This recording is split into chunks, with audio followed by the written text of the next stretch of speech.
नमस्ते मित्रों, मेरा नाम डॉक्टर गौरांग मोदी है और मैं ऑन्कोविन कैंसर सेंटर में एज ए हिमेटो ऑन्कोलॉजिस्ट हूं। आज की वीडियो में हम देखेंगे आईटीपी क्या होता है। आईटीपी का जो विस्तृत नाम है वो है इम्यून थ्रोम्बोसाइटोपिनिया। इम्यून मतलब के बॉडी के कुछ एंटीबॉडी जो होते हैं वो हमारे बॉडी के जो नॉर्मल त्राक्कण होते हैं, प्लेटलेट होते हैं, उसको मार देते हैं। और थ्रोम्बोसाइटोपिनिया मतलब के प्लेटलेट की कमी होना, यानी कि इम्यून थ्रोम्बोसाइटोपिनिया एंटीबॉडी से बॉडी में प्लेटलेट की कमी, इसको इम्यून थ्रोम्बोसाइटोपिनिया बोलते हैं। अब ये जो डिसीज है वो इतनी कॉमन नहीं है।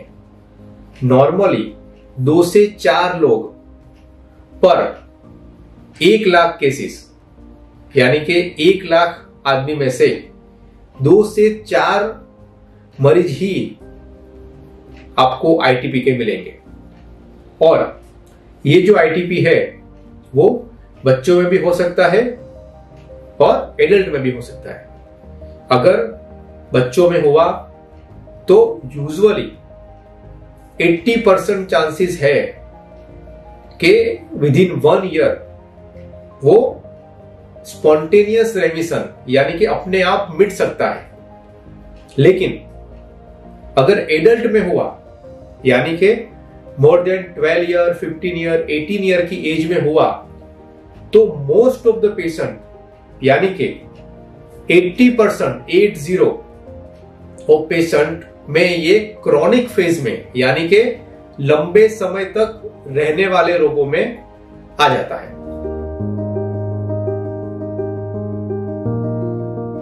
दूसरा अगर क्लासिफिकेशन की बात करें तो उसको एक्यूट और क्रॉनिक आईटीपी बोलते हैं। एक्यूट का मतलब ये हुआ कि अगर किसी मरीज को आईटीपी है और वो 1 साल के अंदर ही है, जैसे 2013 में उसको आईटीपी हुआ और अभी 2013 ही है, तो उसको बोलते हैं एक्यूट आईटीपी। और अगर पेशेंट को आईटीपी लंबे समय से है यानी कि लंबे समय से प्लेटलेट कम ही रहते हैं, 2 साल, 3 साल, 5 साल, तो इसको क्रॉनिक आईटीपी बोल सकते हैं।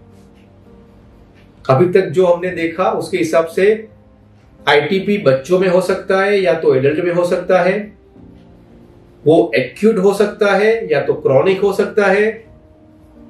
और आईटीपी जो है वो प्लेटलेट का रोग है, उसमें हीमोग्लोबिन और व्हाइट ब्लड सेल्स यानी कि श्वेत कण वो नॉर्मल होने चाहिए।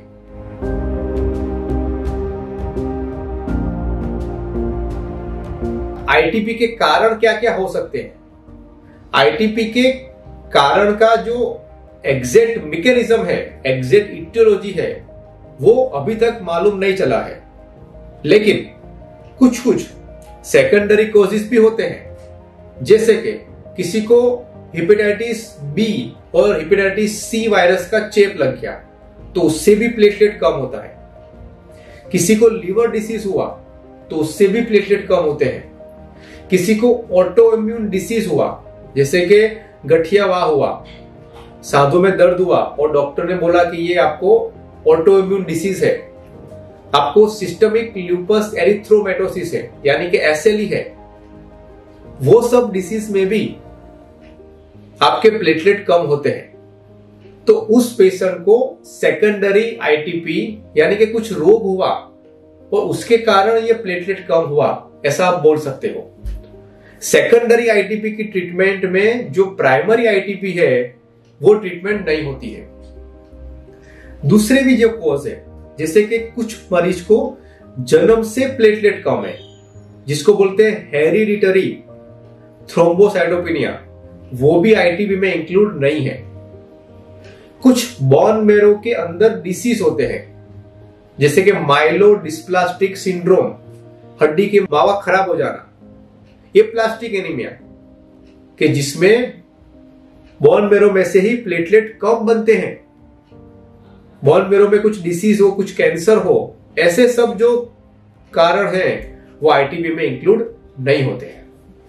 तो अभी तक जो हमने जाना आईटीपी के जो कारण हैं, यूजुअली इटियोलॉजी हमें मालूम नहीं चली है। जो भी ये कॉज मैंने बोले, कुछ वायरस के कॉज बोले, ऑटोइम्यून डिसीज के कॉज बोले, उसकी दवा उस हिसाब से करनी चाहिए, आईटीपी की ट्रीटमेंट उसमें नहीं करनी चाहिए। तो मित्रों, आईटीपी जो है वो मिट सकता है, ऐसा रोग है, वो बच्चों में और एडल्ट में होता है और बहुत ही रेयर डिसीज है। हम आगे वाले वीडियो में जानेंगे कि आईटीपी के लक्षण क्या है, आईटीपी का निदान कैसे होता है और आईटीपी की ट्रीटमेंट क्या है। नमस्ते मित्रों।